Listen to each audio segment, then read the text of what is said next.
Good afternoon. The time in Nigeria should be about 12:15 p.m. It's Sunday, the 29th of September 2024. My name is Dr. Kemi Lawrence. I'm a retired journalist and a public affairs commentator. I pretty much give my opinions on things now that I've retired. I like reading the news. That's the first thing I do every day.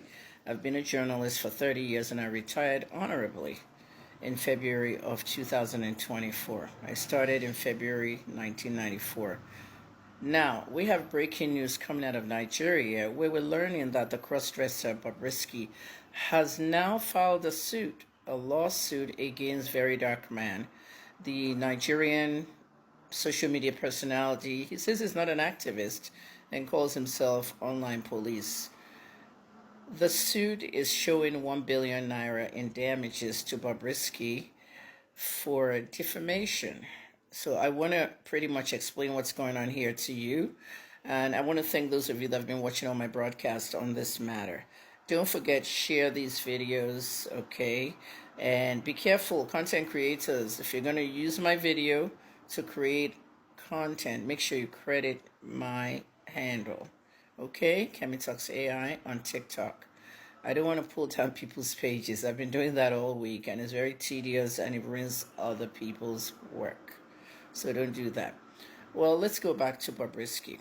Here's what's going on. A few minutes ago, I learned online that Bobrisky has filed this suit through his lawyers. The law firm actually posted the information, and Bobrisky is suing for defamation because he said VDM published an AI-generated voice note of him, okay, talking to false. Now, as you know, in the last week, we've spoken about this,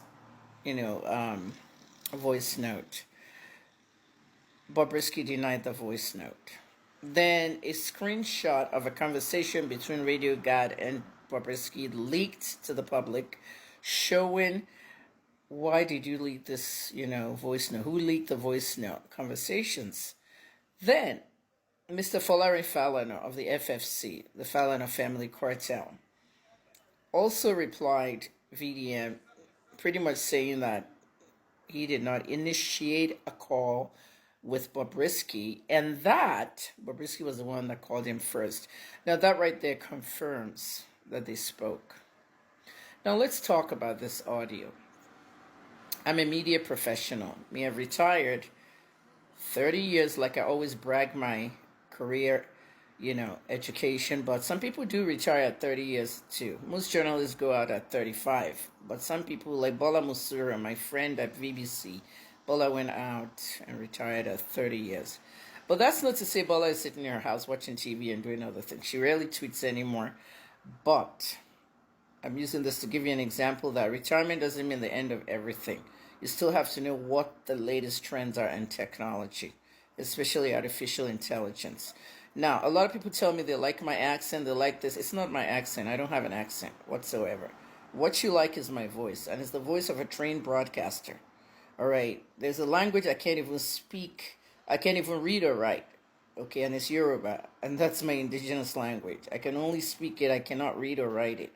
So when you're looking at some of these things, some of these parameters, all right, you have to really think about voice. Okay, it's not about accent. When AI came out, I was a little disturbed because I figured people are going to imitate me. I saw some videos on TikTok, people, I'm Kemi Olunaya, time is forward to anybody in Nigeria. It bothered me because I knew that this is going to happen years later. Okay, my signature when I'm doing my broadcasts is to say the time and date. It's not a Kemi Olunloyo thing. Nigerians think it is. It's a broadcast standard. You have to authenticate your work, time and date. So that when you go back, because journalism is a rough draft of history, when you go back, you can actually know the time and date you did something. And so that's what it is. It's my voice you like. Okay, because the people you said I have an accent from, the North Americans think I have a Caribbean accent. So let's forget that accent thing. I don't have any accent. If I want to speak Pidgin, I'll speak Pidgin. If I want to speak Yoruba, I'll speak Yoruba. Well, let's go back to Bobrisky once more. Was that audio AI generated? No. There is something in broadcast that we call authentication, like I said. When Mohbad died, for 2 weeks I helped the Nigerian police in Lagos with the authentication of all the videos that came out. There was one audio that came out, purportedly Sam Larry's voice saying, once he be seen, all stations settled. That was fake. It was authenticated. Authentication is a lot of money. What Bobrisky is doing here is trying to avoid going to the National Assembly to testify on the case because the reps have invited them. They have invited Olukoyede, they have invited VDM, and they've invited Bobrisky. And my fear on that day is the day of the invitation, when everyone's all prepared to go, one person is not going to show up, and it's going to be Bobrisky. And they'll probably say his flight was running late from Lagos. This is all well planned. Bob, I suggest that you drop the lawsuit and focus on the reps, because you're trying to cover up your Godfather, and it's not going to happen. Let me tell you something, Bobrisky, and all Bobrisky fans and haters of VDM. There's something in journalism that we describe as you can kill the journalist, but you can't kill the story. So if you want to kill VDM, you can go ahead and go kill him now, but you can't kill the story. The story is not going to die. I mean, before you can kill VDM, good luck to you. The guy is already a big muscle. And if you think, oh yeah, a gun can take somebody down, well, the bullet goes right back to you. I don't know VDM. I've never met him. I've never spoken to him. I go on his page, I comment when I feel like. It's a free world. I just know he's doing something no one has ever done. My own voice is never taken seriously. So it's like this young man has amplified my voice literally. To all these Nigerian lawyers writing all kinds of bullshit everywhere on the internet, we're reading it. Anyway, Effiong, you're saying that VDM, you're a human rights lawyer too. Effiong is saying that VDM should apologize to the Falanas. For what reason is that? You guys portray the Falanas as larger than life. They're nobodies. They're glorified thieves. They align with every administration. They eat from both sides. They'll represent a client and they'll be eating with the oppressor. They're nobodies. They can't face me. And you were talking about, oh yeah, the audio was this and that. Anyway, while you're criticizing the audio of Bobrisky and Falls, did you do the same with Emefiele and his cohorts?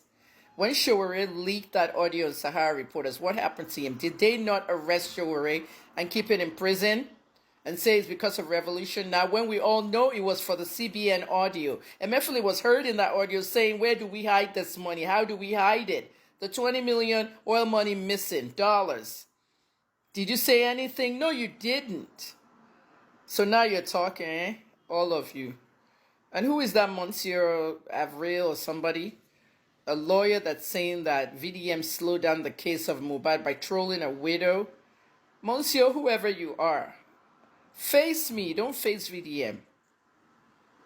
On the 17th of September, I think it was the 16th, I, Kemi Olunloyo, now Kemi Lawrence, I was the one that started that whole thing. And VDM, like I said, amplifies my voice along with his own separate work and investigations. I started it, and that's the only time this young man has ever mentioned my name.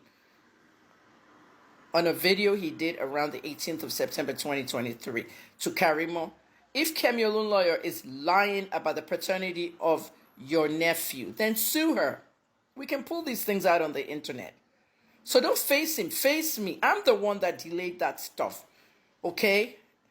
I'm the one that's trolling the widow and the kid. The kid does not belong to Mohbad. I hope you have all seen Karimo's video now, talking about Wumi is now living with Bella Shmurda. They've been fucking each other for a long time. I've told you that months ago. You're just hearing it 2 days ago. I mean, let me say this to you, all you people. Okay? Falana orchestrated the whole thing.